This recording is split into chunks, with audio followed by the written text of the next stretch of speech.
Okay, gentlemen, go. Welcome to the African Youth Empowerment Series, where we speak on the role of African youth in developing African nations. Today, we're here with lecturer in public health and epidemiologist, Tichaona Mhembere. How are you, Tich? I'm very well, thanks. How are you, Tim? I hope I didn't make a mistake in pronouncing your name No, or your titles. Not at all. Okay, we wanted to ask you about Zimbabwe. One of the biggest issues in Zimbabwe is Zimbabwe suffers from several health issues. We lose skilled employers all the time, including doctors, for example. What do you believe needs to be done by the new leadership, since we've had a change in leadership recently, to retain our doctors and get our skilled healthcare professionals back in the country? Oh, well, Tina, I think it's a very pertinent question, particularly given what's currently going on right now with the doctors' strike on the ground in Zimbabwe. Despite the new change or the dispensation that has been heralded by the new incumbent president, Emmerson Mnangagwa, we still find that there is still those issues to do with employees under government not satisfied with salaries and employees under government complaining about how government is almost paying a negligent eye towards their needs and taking care of their obligations. And you would find that the response from the government has been quite positive.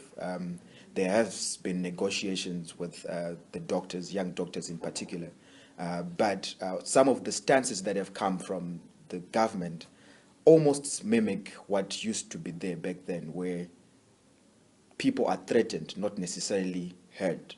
So I feel it's something that is still very important for us to come to a point where we now understand that if we are talking about a Zimbabwe that is open for business, we also need to be talking about a Zimbabwe that is open for people's opinions and people voicing out their word. And that is what I feel the doctors' strike currently actually shows and mirrors what we're still trying to develop and what we still need. In terms of making sure that we avoid that brain drain, I think the question is simply answered by the government addressing the needs that have been addressed.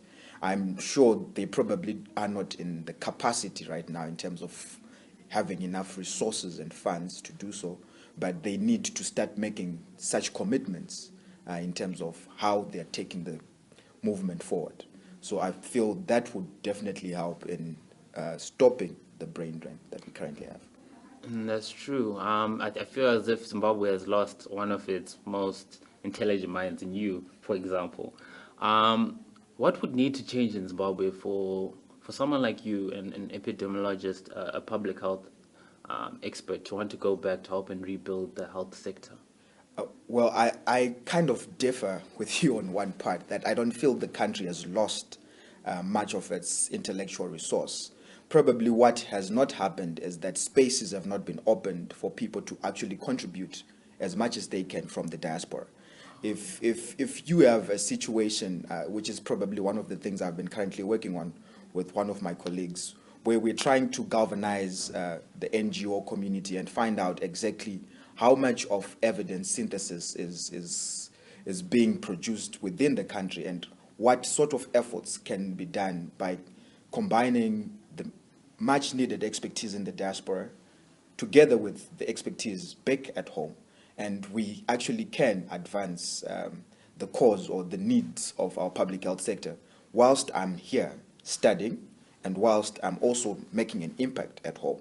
I think it's important for any society that is believing in the idea of us becoming a global world to understand that the reason for us to move around is that we want to gain knowledge so that we can go back and implement what we did understand from where we learned. So at the end of the day, I feel that synergy is not there, and the government has not really opened up spaces, or not necessarily the government. Sometimes we leave all this to the government, but that entrepreneurial spirit, to put it per se, social entrepreneurship from many of the young great minds out here, out of Zimbabwe, to think of how best they can contribute whilst they are still studying or whilst they are still outside of the country. What can they do to improve the situation back home? That is a very good point on globalization and embracing what we have. In the modern age we're living in terms of technology. Zimbabweans can contribute from any point in time. Absolutely. And the globalization factor is really a possibility, especially now more than ever. Yes. But it seems that Zimbabwe is still behind in terms of its infrastructure, its healthcare infrastructure. So looking at that, how do we rebuild the healthcare infrastructure within Zimbabwe? What do you suggest? So looking at, we are in probably our fourth decade as an independent state. We're turning 38 years in the coming month. And looking at the transition of the Zimbabwean healthcare sector infrastructure-wise, after we adopted the primary healthcare system back in the 80s and into the early 90s, I think Zimbabwe probably had one of the most robust and well-functioning healthcare systems. In terms of you had functional clinic systems, a functional district health structure that leads to a referral provincial, and then the national hospitals or referral hospitals, the big ones such as Parirenyatwa and the ones in Blawayo.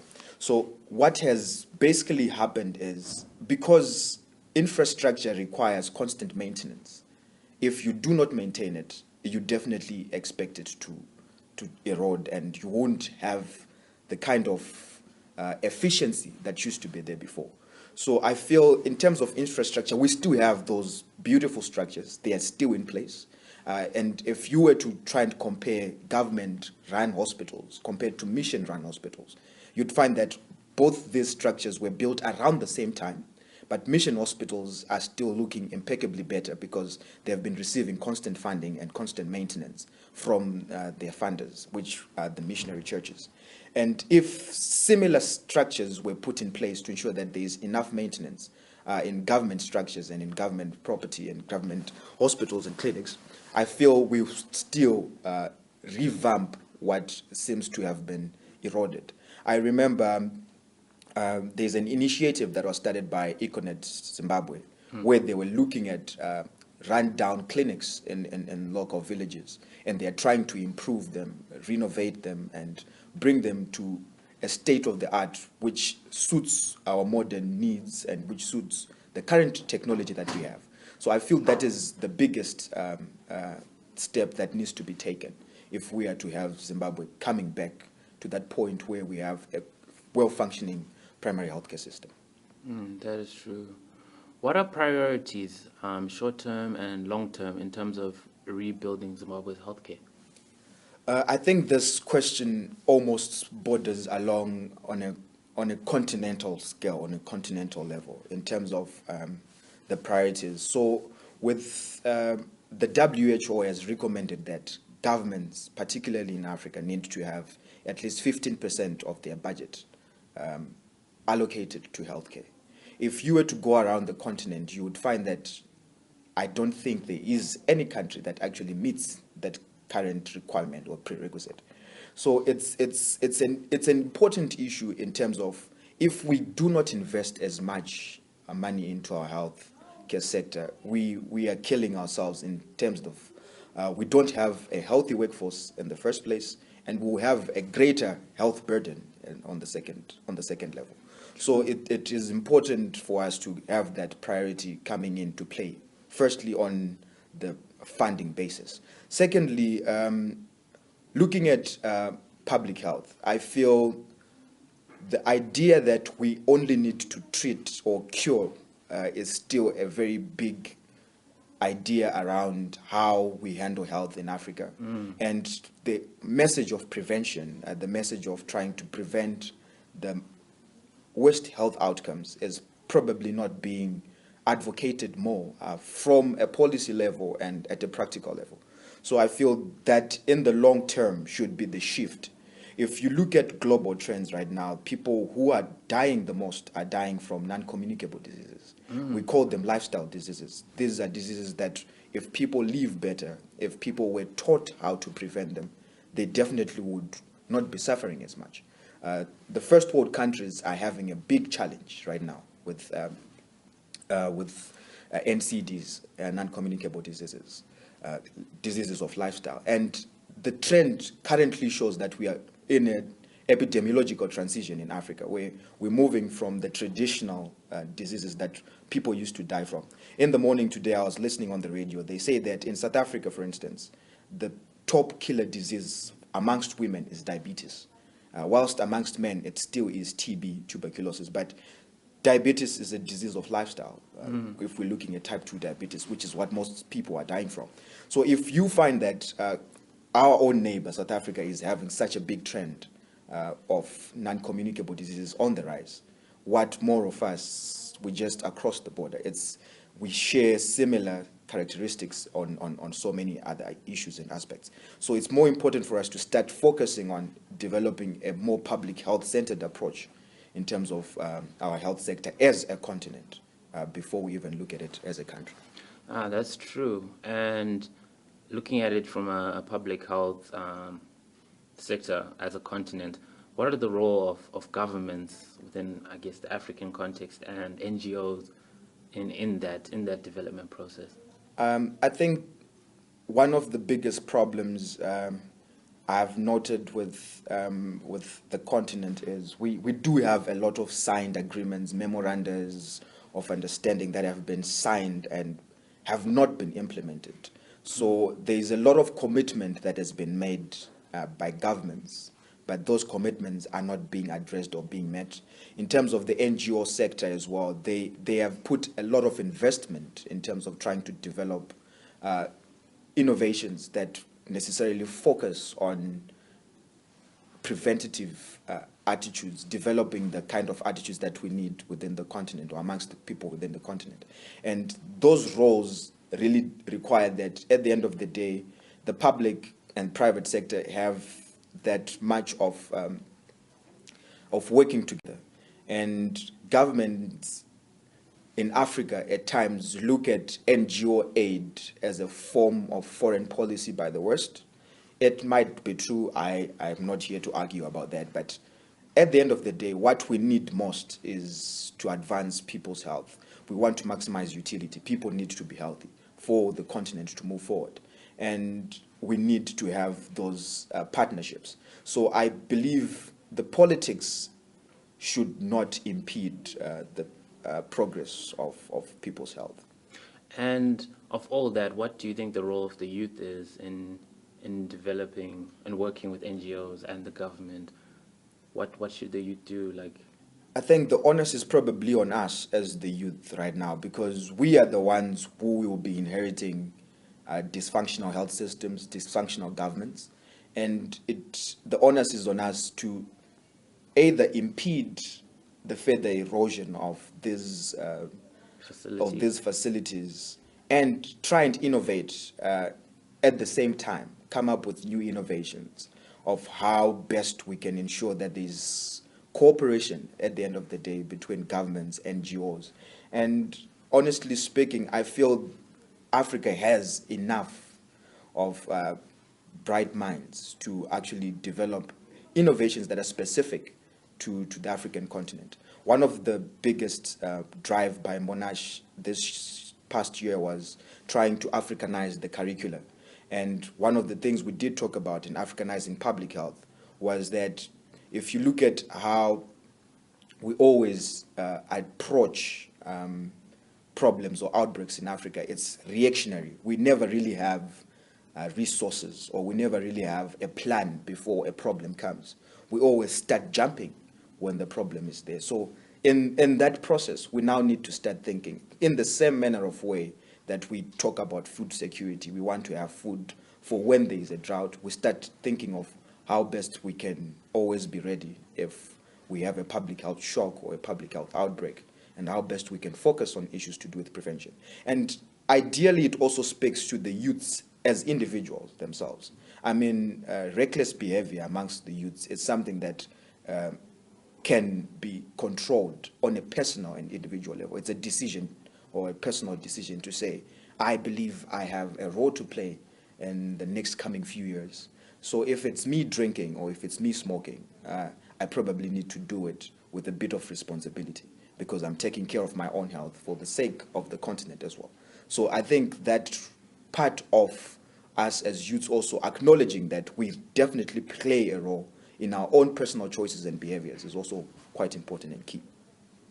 That's true. I loved what you said about Africa has a lot of bright minds within the continent, and we need to take care of ourselves so we can improve our continent. Yeah. Being a lecturer in public health, you are aware of the need for us to train individuals in health who come up with solutions for the masses in terms of health. Do you believe that Zimbabwe in general understands the public health and its necessity for the nation? What skills does this degree give people, and how do we get more public health professionals in Zimbabwe or involved in the Zimbabwe healthcare sector? So one of the things we always ask our first year students is, what brought you into public health? Or why did you choose to study public health when they come in to enroll? And majority of them, to be quite frank, came here with the idea that they wanted to study medicine. And being a public health graduate myself, who came through the same process, we were the first students to study public health at a bachelor's level in Africa. And my target when I got into the School of Public Health was to go into medical school. But when I got into public health, I realized that what I actually was looking for when I wanted to do my medical degree is what public health is all about. So the whole idea that I want to improve the lives of the masses, I want to work with the public, I want to focus on preventing people from getting sick, I want to ensure that people live healthy lives before they need any treatment, is what public health is all about. And the avenues within the public health sector are quite broad. They're quite diverse. People can work in government, people can work in the NGO sector, people can work even in finance. So it's a very broad area of study that people have not necessarily managed to explore as much. And I'm glad to say that as we have been enrolling more students over the few years that I've been here at Monash, you'd find that most of them who have started with that whole mentality that I want to go into medical school have begun to fall in love with the many other aspects and avenues of public health. Others have gone into health economics, others have gone into health law and ethics, others have gone into epidemiology like I did, others have gone further into monitoring and evaluation. So it's a whole spectrum of choices that people probably have never really been exposed to. I feel we still have a lot of work to do in terms of trying to market the avenues of employment and career choices that people have outside of public health. Okay, thank you for this knowledge and information. We wanted to find out if you're aware of any opportunities available within Zimbabwe right now in terms of the health sector, or even in South Africa, any organizations that people can sort of begin to work with, and hopefully we can establish partnerships that can help both Zimbabwe and South Africa, that the youth can engage with. Yes, there's definitely a lot, actually. I think within the NGO space, there's the very big NGOs that everyone thinks are the best to work with. Everyone thinks I have to work for the WHO, for the UN, but there's many organizations doing very great work. I would mention a few. In South Africa, we have one called Mothers to Mothers. We have in Zimbabwe, we actually have organizations such as World Vision. They have a lot of working space and relationships within government and within the private sector, and they're doing very marvelous work. And I feel also that young people should not necessarily wait to get employed. If someone has an idea that they believe they can actually implement in Zimbabwe, there's a lot of grants that are allocated to health issues across the world. The Bill and Melinda Gates Foundation always has money around grants offered to do research, for instance, to do innovative work around solving actual health problems. So young people can begin to start thinking along those lines as well, that let's not wait to be employed. Let us start thinking of how innovatively we can use our skills that we have acquired to address the current challenges we have in our country and across the continent. That's true, that's true. How can people get in touch with you to engage more on these issues? I think I'm on Facebook, Tichaona Mhembere, or they can get me on Twitter at Teach7Mhembere, or they can pop in at Monash, and I'm always free to chat and welcome to see anyone who comes in. Thank you for all the knowledge. That was an amazing session to have someone who really understands the health sector of Zimbabwe and African affairs. No, thank you very much for inviting me. Thank you.